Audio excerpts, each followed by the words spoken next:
हमने पहले भी कथा में कहा, ये कभी विचार ना लाइएगा कि सीवर वाले महाराज जी के पास में कोई हो ऐसी बूटी, ऐसी कोई दवाई जिससे हमारा दुख मिट जाए। ना ना ना, कर्म गति को काटने के लिए, अपने दुख को मिटाने के लिए आपको भी शंकर की शरण लेना पड़ेगी और हमको भी शंकर की शरण लेना पड़ेगी। आप कहीं नहीं जा सकते, कोई मंदिर, कोई देवालय, कोई शिवालय।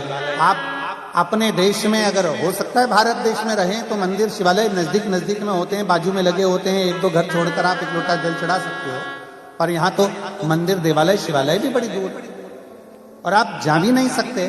तो कम से कम एक लोटा जल अपने ही बगीचे में, अपने ही घर के बाहर जो गमले में मिट्टी है, उस मिट्टी को थोड़ा सा ऊंचा उठाकर और एक लोटा जल अपने देवाधिदेव महादेव को भाव से श्री शिवाय नमस्तुभ्यम कहकर जब हम समर्पित करते हैं तो मेरा ओघड़दानी, मेरा शंभु, मेरा त्रिकालदर्शी, मेरा कैलाशी अविनाशी उसको स्वीकार कर लेगा,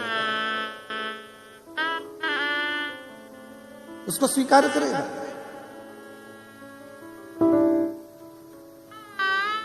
जरूरी नहीं कि आप मंदिर में पहुंचेंगे तो ही भगवान स्वीकार करेगा। आप हृदय से जहां बैठकर, जैसे बैठकर भगवान की अविरल भक्ति को धारण करते हैं, शिव उसको स्वीकार करता है।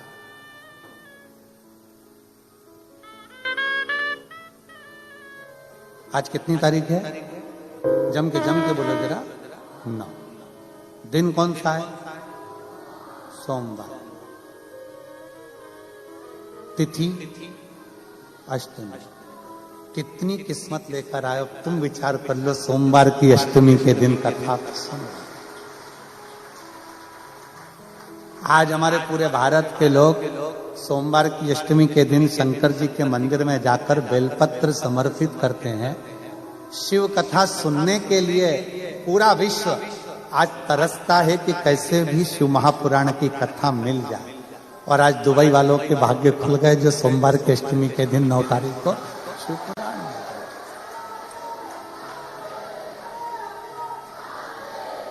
ये शिव कृपा, इसी को शंकर की करुणा कर, इसी को उदारता कर। अब विचार करिए कि कुछ तो पुण्य होंगे ना तुम्हारे। अब तुम लोग जाओ ना अपने अपने घर पे तो नजर उतरवा लेना।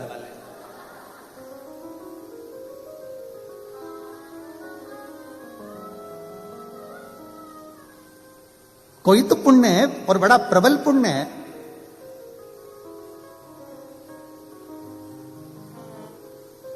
कोई भी व्रत करो, कोई भी आराधना करो, कोई भी तप करो, कोई भी साधना करो, कोई भी मंत्र जाप करो, उसका फल मिलेगा कि नहीं मिलेगा हमको नहीं मालूम। पर शिव महापुराण की विद्येश्वर संहिता कहती है कि शंकर के मंदिर की अगर देहली भी चढ़ गए, या शिव महापुराण की साक्षी में पहुंच गए, या शिव महापुराण की कथा सुनकर कोई निकल कर जा रहा है, उसके मात्र मुख का दर्शन हो जाए तो समझ लेना कि आपके सारे पाप नष्ट हो गए और आप परमात्मा की शरणागति ग्रहण कर रहे हैं। कितनी बड़ी बात लिखी है कि अगर मान लो गर्भस्थ कोई नारी है, गर्भस्थ कोई जीव है, हमारे दादा परदादा, हमारी दादी परदादी, नानी और नानी की भी कोई नानी, आदि शास्त्र कहता है कि कोई पुराण, कोई शास्त्र 7 पीढ़ियों को उतारता है। महाराज जी शिव महापुराण की कथा कहती है, उज्जैन की ऋणमुक्तेश्वर मंदिर में पत्थरों पर अंकित लिखा हुआ है शिव महापुराण का लेख, कि केवल एक शिव महापुराण ऐसी है जो 7 पीढ़ी नहीं तारती है। शिव महापुराण ऐसी है जो 71 पीढ़ी को पार उतार देती है। 71 पीढ़ी को पार उतारती है। दादी का पक्ष, नानी का पक्ष। जो बेटा सुन रहा है उसके माँ बाप, उसके दादा दादी, और जो बेटी सुन रही है उसके माँ बाप, उसके दादा दादी और उसके नाना नानी, दोनों पक्ष चलते, दोनों पक्ष चलते।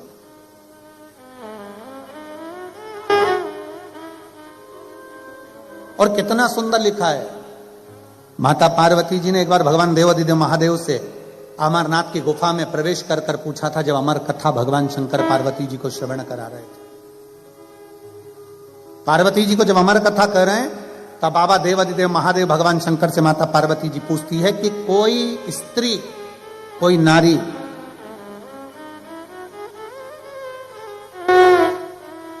अगर कोई स्त्री, कोई नारी, कोई व्रत, कोई साधना, कोई उपास करती है तो उसका फल उसके पति को, उसके बच्चों को प्राप्त होता है, स्त्री को प्राप्त होता है। क्या कोई ऐसी आराधना है, क्या कोई ऐसी पूजन है, कोई ऐसी आराधना है कि पति को तो फल मिले, पिता को फल मिले, पर साथ में उसके मायके के परिवार वालों को भी उसका फल प्राप्त हो? ऐसी कोई आराधना है क्या देवादिदेव महादेव? भगवान शंकर कहते हैं पार्वती केवल एक है, जो भूलवश भी मेरे नाम का उच्चारण कर लेता है या मुझ पर एक लोटा जल समर्पित कर देता है, उसका पुण्य बेटी के ससुराल को भी और उसके मायके को भी पार लगा देता है। ऐसी शिव महापुराण की कथा, ऐसी शंकर की कथा है।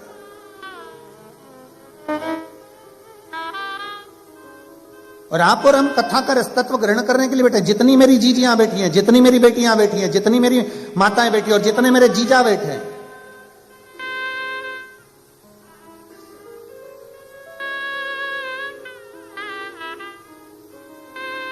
जरा विचार करिएगा किस भाव से आप कथा सुन रहे हैं सोमवार की अष्टमी के दिन।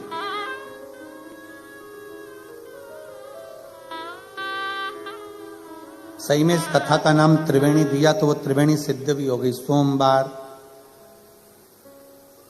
अष्टमी और शिव पुराण तीनों को मिला दो तो त्रिवेणी ही हो गई। कुछ पुण्य आपके और हमारे रहे होंगे।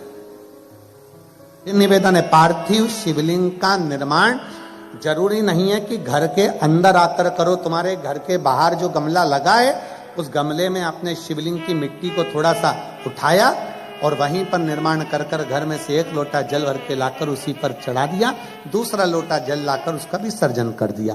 वही मिट्टी, वही गमला, वहीं पर विसर्जन, उसी स्थान पर, एक ही जगह।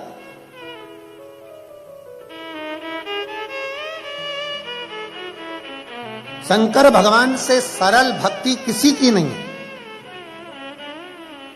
अन्य देवताओं को लड्डू पेड़ा चाहिए, जलेबी, कचौड़ी, भजिया, 756 भोग लगाना पड़ते हैं। शंकर भगवान को कौन सा 56 भोग लगता है? कुछ नहीं। अन्य देवताओं को बहुत सारा श्रृंगार चाहिए, शंकर भगवान को कोई श्रृंगार की जरूरत नहीं। वो तो खुद ही सुंदर है। कर्पूर गौरम करुणावतारम, स्वयं सुंदर। दुनिया के देवताओं के लिए हजारों लाखों दीप जलाना पड़ते हैं। शंकर भगवान को दीपक लगाओ तो ठीक, ना लगाओ तो ठीक, वो देखते ही नहीं, क्योंकि उनके सिर पे पहले से चंद्रमा बैठा हुआ है। उनको क्या करना? जिसके खुद के जनरेटर है उसको लाइट से क्या मतलब? आए तो ठीक है, ना आए तो ठीक है।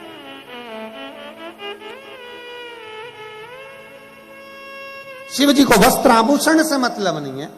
शंकर भगवान के गले में सांप पड़ा है, बिच्छू पड़ा है, मृग चर्म पहने हुए हैं, साला दुशाला लपेटे हुए हैं और तन पर राख भस्म लपेटी पड़ी हुई है। उन्हें कोई मतलब नहीं कि तुम क्या लगा रहे हो, क्या दे रहे हो, क्या प्रदान कर रहे हो, क्या कर रहे हो, उन्हें कोई मतलब नहीं। तो शंकर शंकर, वो घड़ी है, तपस्वी तपस्वी, उसको कोई मतलब नहीं,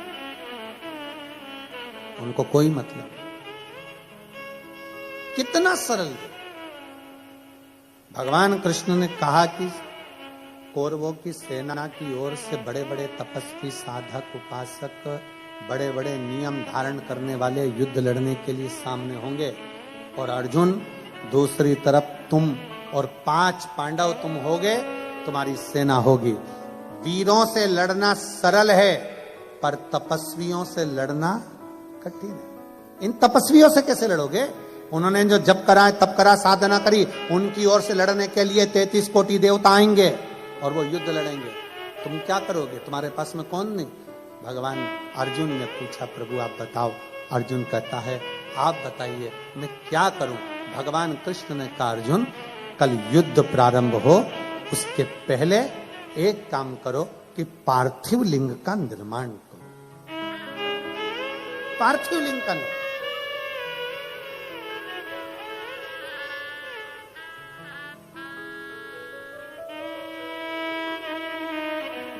पार्थिव लिंग का निर्माण करने वाला कभी खाली नहीं जा सकता। अर्जुन ने पूछा कि पार्थिव लिंग निर्माण से होता क्या?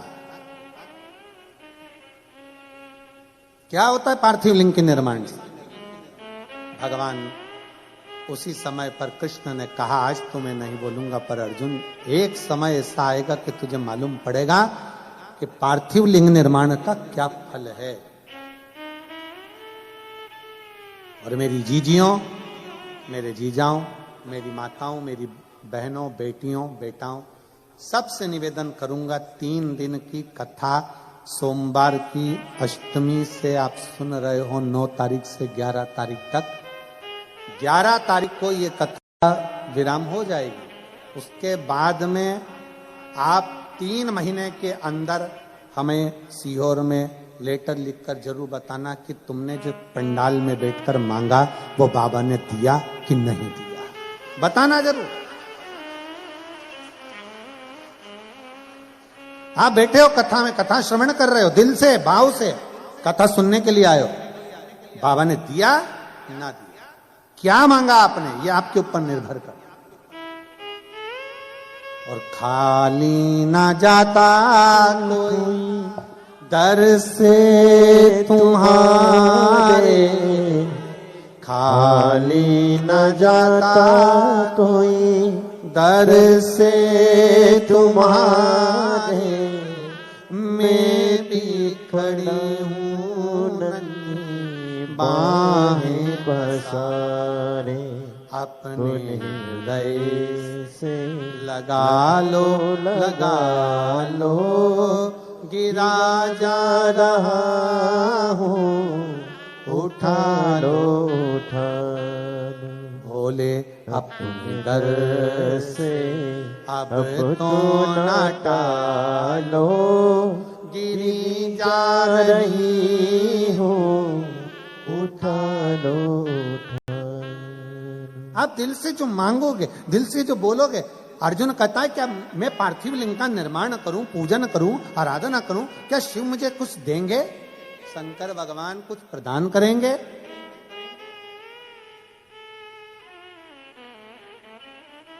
भगवान कृष्ण कहते हैं देवता देते हैं पल्ला झाड़ कर, महादेव देता है छप्पर।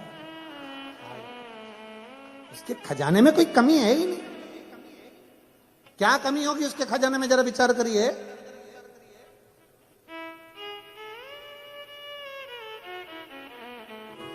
शिव महापुराण की कथा वर्णन करो।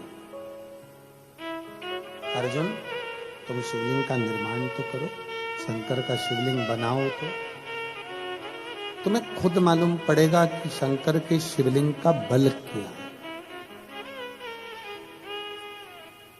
और मेरा संपूर्ण दुबई वासियों से यही निवेदन है, आप शिवालय जाएं ना जाएं, आप मंदिर जाएं ना जाएं, अपने घर में शंकर के शिवलिंग का निर्माण कर कर उसका पूजन।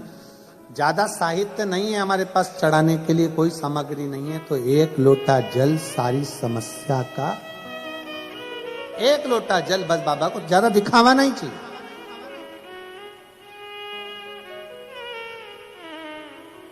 तुम्हारे बहुत सारे मेरे शंकर अन्य के साथ में आप आडंबर कर सकते हो, पर शिव को आडंबर चाहिए ही नहीं। शंकर तो सीधा पार्थिव लिंग की पूजन का महत्व कितना है, पार्थिव पूजन की महत्वता कितनी है। शिव महापुराण की कथा कहती है कि भगवान शंकर का चरित्र कहता है, पार्थिव लिंग पूजन का महत्व कहता है। अर्जुन तुम करो तो शिवलिंग का पूजन। अर्जुन ने पांडवों के साथ मिलकर कुरुक्षेत्र की भूमि पर युद्ध प्रारंभ होने से पहले एक शिवलिंग का निर्माण करा, जो आज भी कुरुक्षेत्र की भूमि पर निर्मित है। एक स्थान पर शंकर के शिवलिंग का निर्माण करा, जिसको स्थानेश्वर शिव भगवान शंकर का चरित्र कहते हैं। स्थानेश्वर शिवलिंग का, स्थानेश्वर महादेव का, कुरुक्षेत्र की भूमि पर विराजमान, कुरुक्षेत्र की भूमि पर विराजित। बोले स्थानेश्वर महादेव की जय। स्थानेश्वर महादेव कुरुक्षेत्र की भूमि पर विराजित।